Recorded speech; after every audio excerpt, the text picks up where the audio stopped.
I'm your host, Annie Bowles, and this is News du Jour.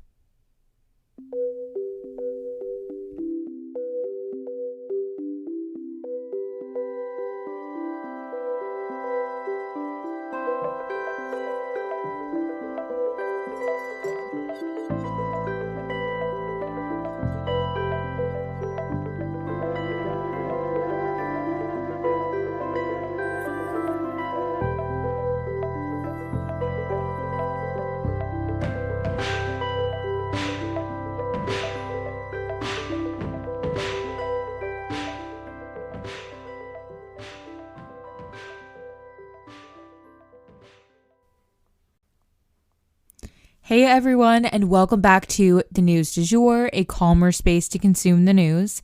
So here at the top, I wanted to talk about two different things.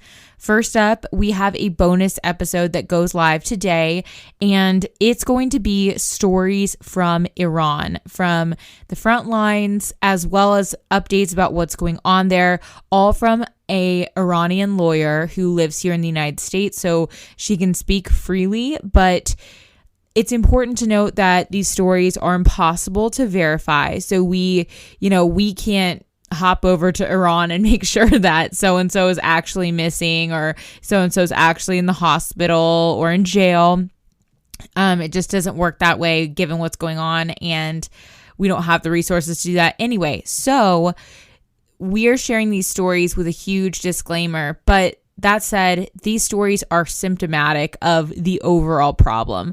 Amnesty International reports that, thousands of people are in these situations. So these are just a few case studies, if you will, of situations in Iran. And I hope you will listen to what she has to say because it needs a lot more international attention than it is currently getting. Secondly, here at the top of the episode, I wanted to remind you guys that Mike Pence has an interview. It's going live after I'm recording this, so sorry if my social media post was confusing. I actually was confused. I thought it was going live sometime today, so it actually is going live tonight, and I will be watching that for you guys and breaking down any major, bombshells or important details, but it's Mike Pence's first interview since the January 6th attacks. And if you guys remember, he was widely targeted, in a lot of different capacities. And so it'll be interesting to see what he has to say. His book is actually coming out today called God Help Us. So it's going to be a lot, I think. And I am excited to listen to what he has to say and relay it to you guys. First up in today's news, though, we do have a content warning. This story involves a school shooting. So today at the top of the episode, we're going to discuss the UVA shooting. At the University of Virginia, a gunman shot and killed 3 football players and wounded 2 additional people on Sunday night. The team was ambushed as they returned home by charter bus from seeing a play as part of a school outing. The killer was actually at large for a good amount of time into the afternoon on Monday before authorities were able to locate him. He was actually already on the school's radar as well as the local police as someone who may be armed. He was charged with 3 counts of second-degree murder and 3 counts of using a handgun in the commission of a felony. The university and the city of Charlottesville had to go under lockdown while officials searched for the shooter. Students camped out wherever they were, the library, the dorms. They just had to stay in place. And the police attested that they actually cooperated very well with safety instructions. He was finally located in Richmond, Virginia, approximately an hour away. Classes at UVA will be canceled today on campus, and they will try to grapple with this tragedy as a community. Our hearts go out to everyone affected by this tragedy. And next up for today, the crypto collapse. I don't know about you guys, but crypto has always sketched me out. Whether it was the people I saw involved with it or these spammy Instagram accounts claiming you can make millions in 5 minutes, there was always something just off about it. And now we are really seeing the system collapse. These unregulated currencies are in free fall. So what exactly happened? Let's get into the details. So the price of Bitcoin hit its lowest point in years, and more than $300 billion worth of its currency was simply wiped out nearly overnight. What happened was kind of the perfect storm of factors. The war in Ukraine and the potential for nuclear, global food shortages, and further inflation really had people spooked throughout the economy. And this caused a major pullback from investing, especially risky investing, across the board. So that kind of rattled crypto maybe a little bit more than other forms of investing because it is kind of considered more new age and risky. Then that became almost this self-fulfilling prophecy because it slowed down. Even more people were spooked by that slowdown and then pulled out, and it basically spiraled downward from there. FTX, a cryptocurrency exchange, had to file for Chapter 11 bankruptcy. And Crypto Luna had almost its entire worth wiped out.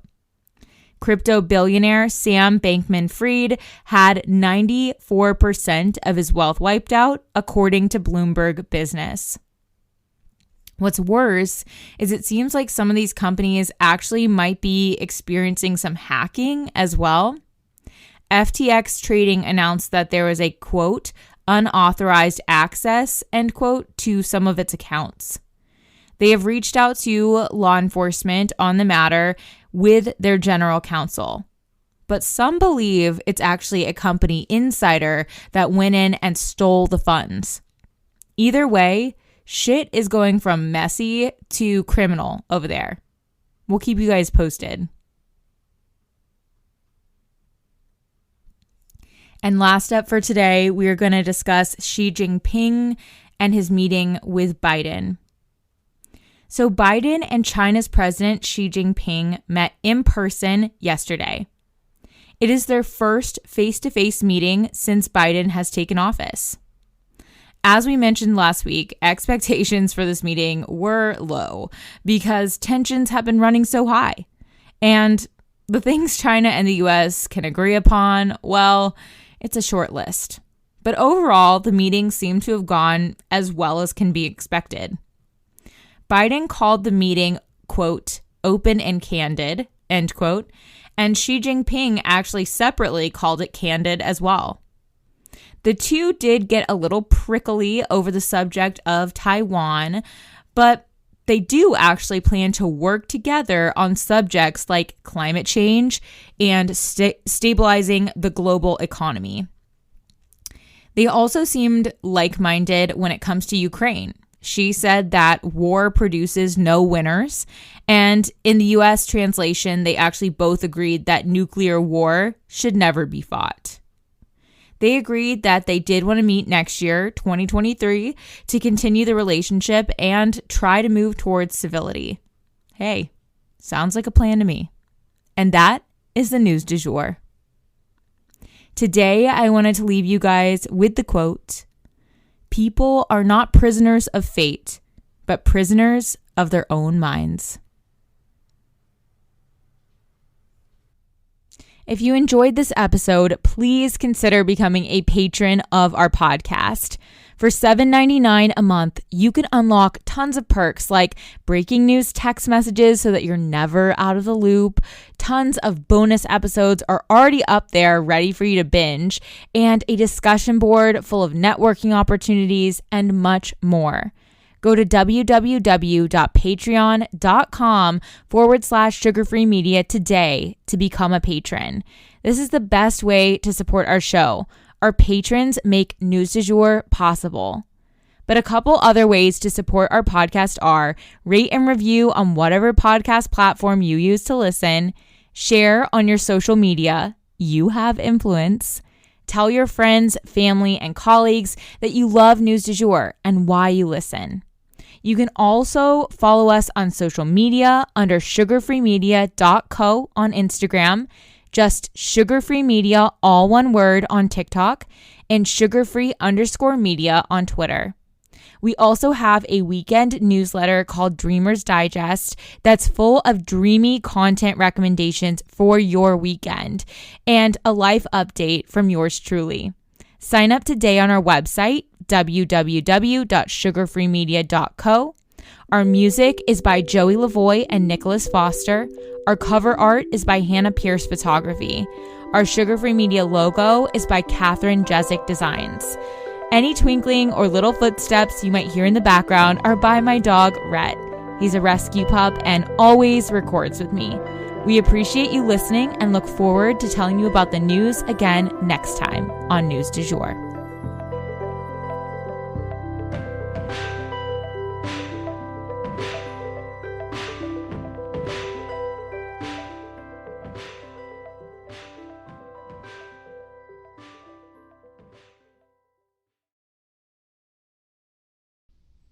Broadcasting from Oklahoma.